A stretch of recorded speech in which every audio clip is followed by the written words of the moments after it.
इस लेसन में हम डिस्कस करेंगे मेथड्स ऑफ डिप्रिशिएशन के डिप्रिशिएट करने के कौन से मेथड होते हैं और इसका क्या मीनिंग है।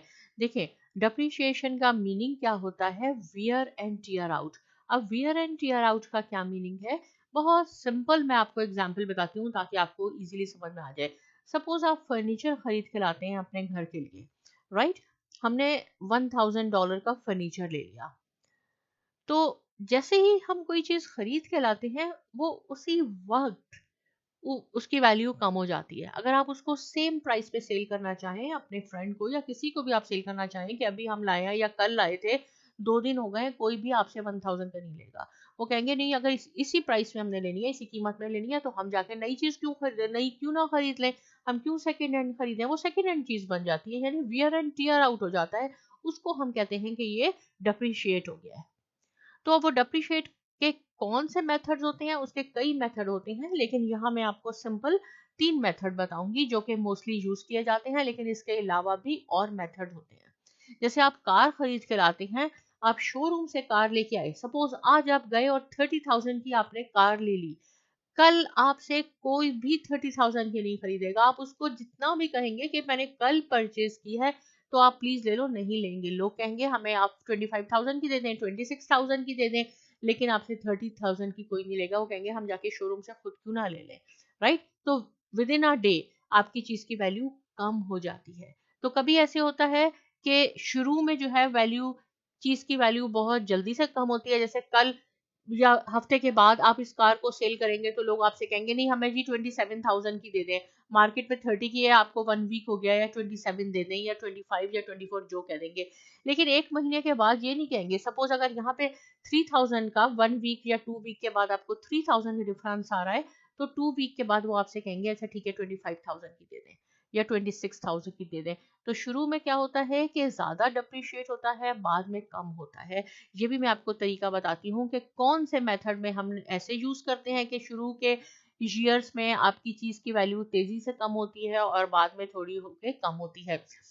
तो यहाँ मैंने देखें क्या लिखा है कि depreciation is a method of calculating the cost of an asset over it's life span. कि जितनी भी उसकी लाइफ है, 3 साल, फर्नीचर नॉर्मली 3 साल में या 5 साल में खत्म हो जाता है। उसके बाद वो घर में होता तो है, लेकिन उसकी जितने की हमने वैल्यू ली होती है वो वियर एंड टियर आउट होकर खत्म हो जाता है। और ये फिक्स एसेट्स जो होते हैं ये डिप्रिशिएट होते हैं। Calculating the depreciation of a fixed asset is simple once you know the formula. Formula आपको मालूम हो बहुत इजी हो जाएगा। यहाँ मैंने 3 मेथड्स लिखे हैं आपके लिए। Straight line method using the double declining balance method of depreciation और using the sum of the years. इसके अलावा और भी मैंने आपको बताया, लेकिन ये 3 आपके पास इंपॉर्टेंट है। स्ट्रेट लाइन सबसे ज्यादा इजी होता है। The straight line method of depreciation is a simplest method of depreciation. Using this method, the cost of a tangible asset is expensed by equal amounts. इसका क्या मीनिंग है, देखें, जितनी भी आपकी वैल्यू है चीज की, हम 100 से शुरू कर लेते हैं। मैं कहती हूँ आपने कोई चीज 100 की ले ली है, राइट। फिक्स एसेट हो, ये नहीं है कि सप्लाईज हैं, ये छोटी मोटी चीजें आप उसको भी कह रहे हैं कि डिप्रिशिएट हो जाए, नहीं। फिक्स एसेट्स, छोटे से एग्जाम्पल से शुरू करते हैं।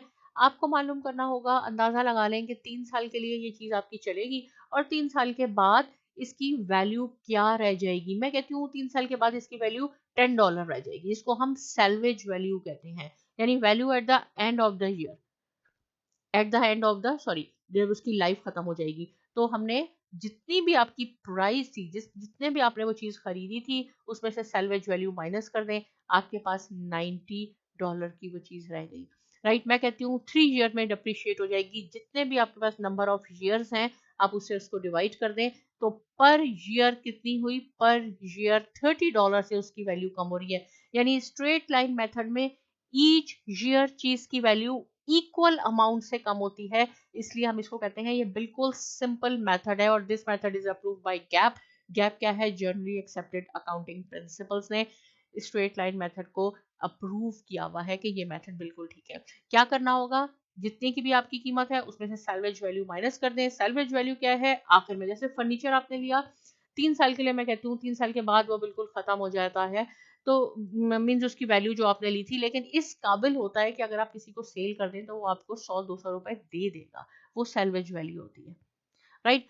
नॉर्मली डिप्रिसिएशन को हम ईयरली कैलकुलेट करते हैं, आप चाहें तो इसको मंथली भी कर सकते हैं। जैसे ये ईयरली आ गया, इसको आप डिवाइड कर दें 12 से, आपके डिपेंड करता है आप क्या मेथड यूज कर रहे हैं। अपनी बुक कीपिंग में नॉर्मली ईयरली रिकॉर्ड किया जाता है, राइट। अब देखिए यहाँ मैंने यही लिखा हुआ है कि how to calculate depreciation of a fix asset using straight line. सबसे पहले enter the asset's purchase price आपको मालूम होनी चाहिए, उसमें से आपने सैल्वेज वैल्यू माइनस करनी है। सैल्वेज वैल्यू क्या होती है, जो जब उसकी जब लाइफ खत्म हो जाए जो उसकी वैल्यू बचती है, और डिवाइड उसको कर दें depreciable cost by the asset's life span to get the depreciation.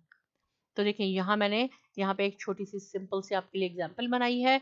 क्या है, एसेट परचेज प्राइस सपोज मैं कहती हूँ कि 1000 है। आपने जो भी फर्नीचर जो भी चीज परचेज किया 1000 की, 5 ईयर्स उसकी लाइफ है, 5 ईयर्स के बाद वो खत्म हो जाएगा। उसको जब 5 ईयर्स के बाद आप उसको सेल करेंगे तो वो आपको 200 मिल जाएंगे, तो इसको हम सैल्वेज वैल्यू कहते हैं। 100 में से आप 1000 में से 200 माइनस किए, आपके पास 800 आ गए।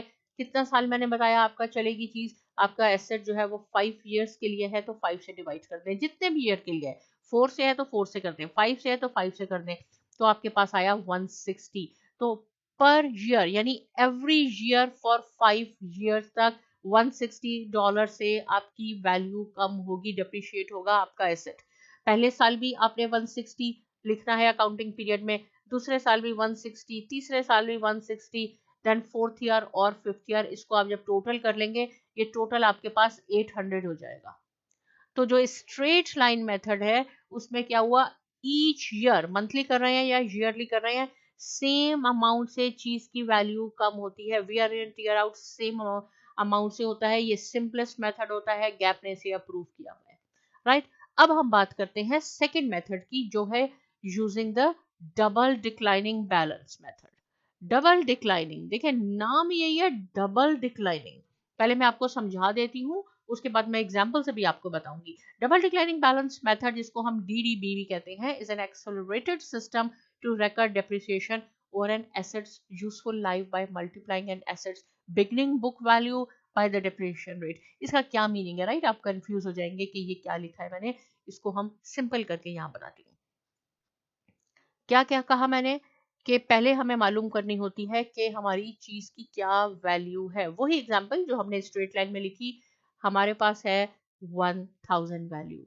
सैल्वेज वैल्यू उसकी कितनी हो जाएगी, at the end of the fifth year $200 आपको उसकी चीज के मिलेंगे, राइट।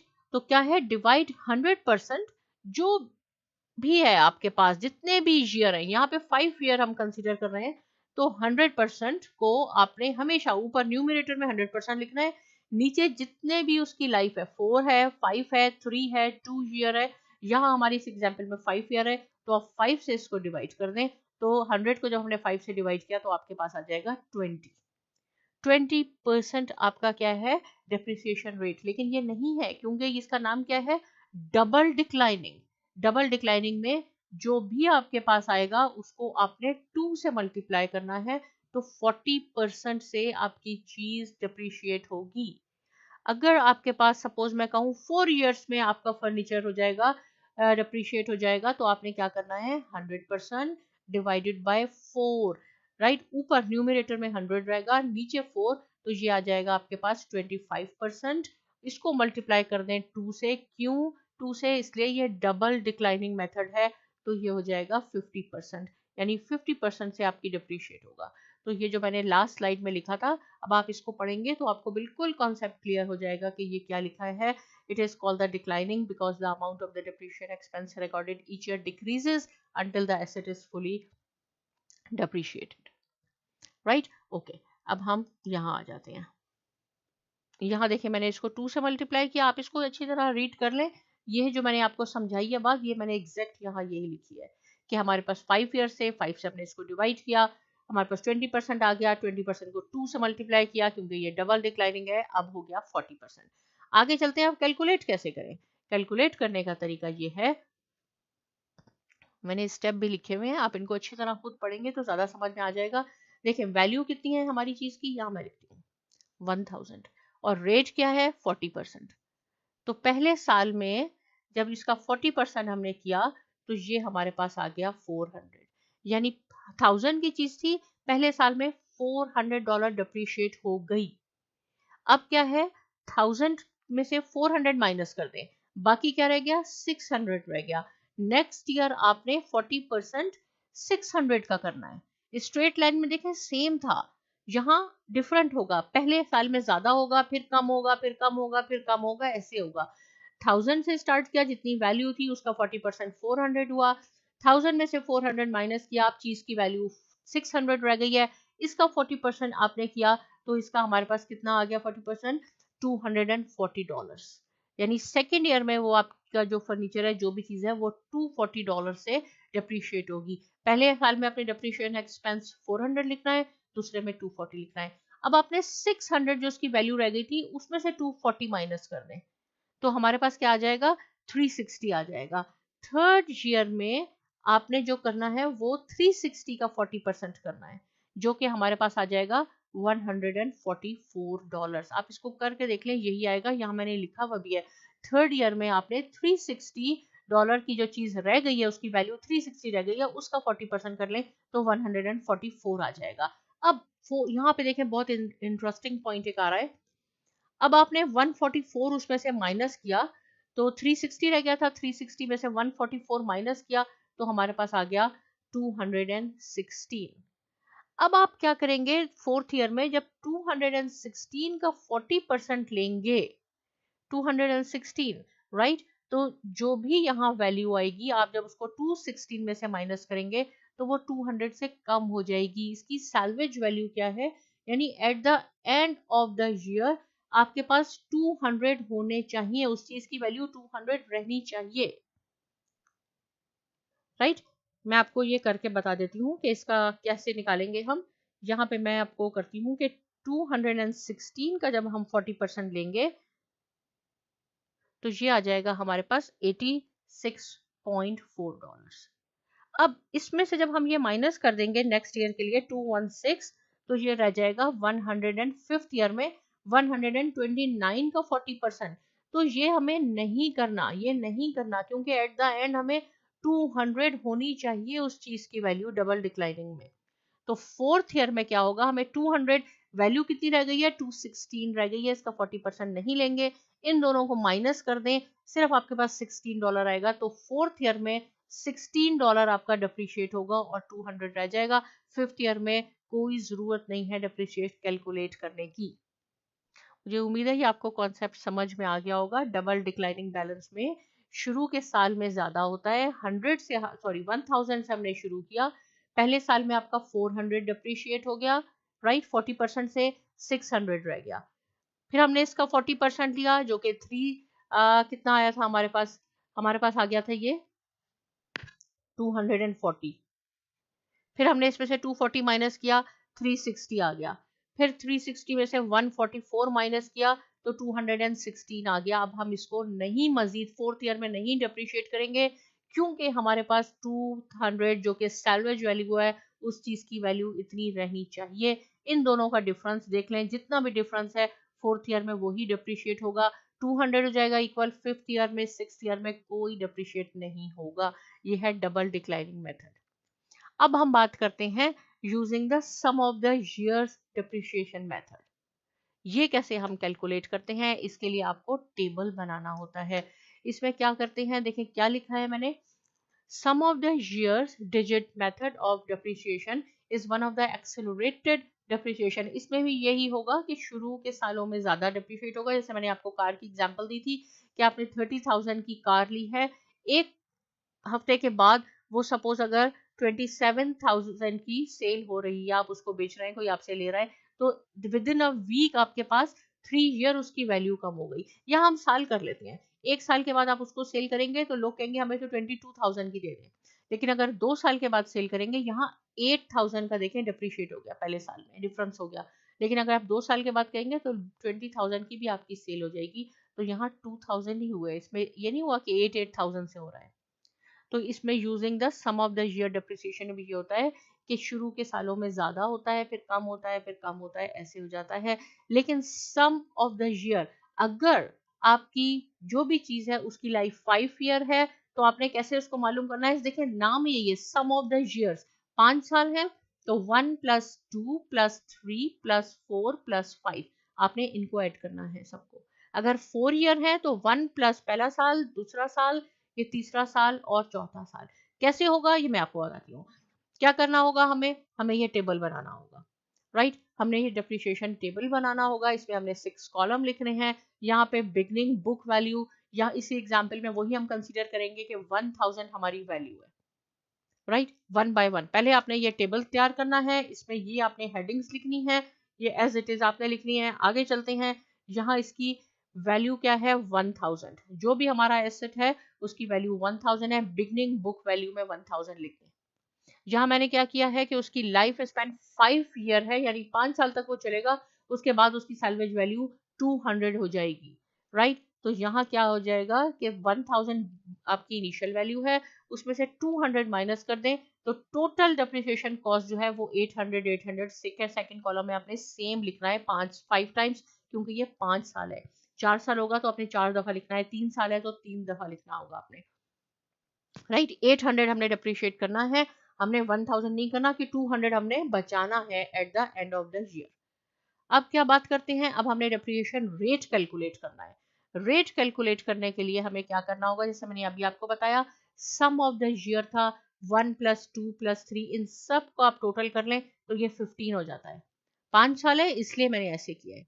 तो पहले साल का डेप्रिसिएशन कैसे आप कैलकुलेट करेंगे, आपने करना होगा पहला 5 ईयर डिवाइडेड बाय 15, सेकंड में जाएंगे 4 डिवाइडेड बाय 15, थर्ड में 3, यहाँ पे बल्कि मैंने आपके लिए ये चार्ट बना भी दिया है कि 5 आपको मालूम हो कि ये मैंने 5 और 15 क्यों लिखा है। ये 15 कैसे आया, sum of the year 1 plus 2 plus 3 plus 4 plus 5, 5 year है, इनको टोटल किया तो 15 आ गया। पहले साल में यहाँ से शुरू करना है, 5 डिवाइडेड बाय 15, फिर ये 4 divided by 15, 3 divided by 15 and so on. अब क्या करना है इसके बाद, देखिए मैंने स्टेप बाय स्टेप किया है ताकि आपको अच्छी तरह समझ में आ जाए। फिर हमने इसको 100 से मल्टीप्लाई किया और रेट निकाला, यानी 800 का 33.33% पहले साल में डिप्रिशिएट होगा, 800 का 26.56% सेकेंड ईयर में होगा, और ये सो ऑन हमने कर लिया। ये हमारा बन गया। यहाँ एक्यूमुलेटेड डिप्रिसिएशन कैसे होता है, पहले साल में 266.67, इसको आपने एक्यूमुलेट जमा करना है, इसमें यह किया तो 480 हो गया, 480 में 160 किया दिस, फिर आपने इसमें ऐड कर लें और आखिर में टोटल वैल्यू आपकी 800 5 इयर्स में डिप्रिशिएट हो गई, राइट। अब देखें ये कंप्लीट टेबल मैंने आपके लिए यहाँ बनाया है। 1000 यहाँ पे डिप्रिशिएट हुआ, एंडिंग बुक वैल्यू कितनी रह गई, 1000 में से 266 माइनस किया तो 733.33 इस चीज की वैल्यू रह गई। ये यहाँ पे नेक्स्ट ईयर का बिगनिंग बैलेंस है, राइट। ये बिगनिंग बैलेंस है आपका, लेकिन आपने डेप्रिशिएट इसको ही करना है। यहाँ पे देखें, फिर आपने इसमें से आपने इसको माइनस किया सेकेंड ईयर का तो 520 रह गया, फिर 520 में से आपने इसको माइनस किया तो आपके पास ये हो गया। तो इस तरह ये आपके पास एंडिंग में आके देखें 200 ही वैल्यू रह गई सैल्वेज वैल्यू की। इस टेबल को आपने अच्छी तरह समझना है, एक दफा बना लेंगे बहुत ईजी हो जाएगा।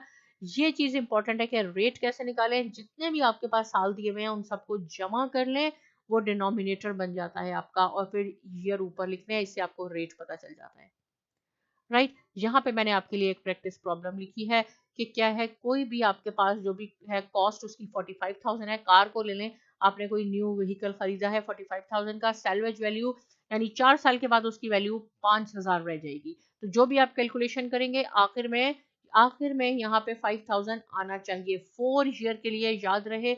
तो 1 प्लस 2 प्लस 3 प्लस 4 ऐसे आपने करना है इसको, ये 7 हो जाएगा और 10 हो जाएगा। तो पहले साल का रेट हो जाएगा 4/10, और फिर आ जाएगा सेकंड में 3/10, 2/10 और 1/10। लेकिन इस क्वेश्चन को आपने तीनों मेथड से करना है, स्ट्रेट लाइन से भी करना है, डबल डिक्लाइनिंग से भी करना है, और सम ऑफ द डिजिट मेथड से भी करना है। नहीं हुआ आप मुझसे पूछ सकते हैं, मैं जरूर आपकी हेल्प करूंगी। इसके बाद आपने क्या करना है, साइमा एकेडमी को सब्सक्राइब करना है, लाइक करना है और क्लिक करना है बेल आइकन पे, ताकि नेक्स्ट वीडियो भी आप इजीली समझ सकें। शुक्रिया।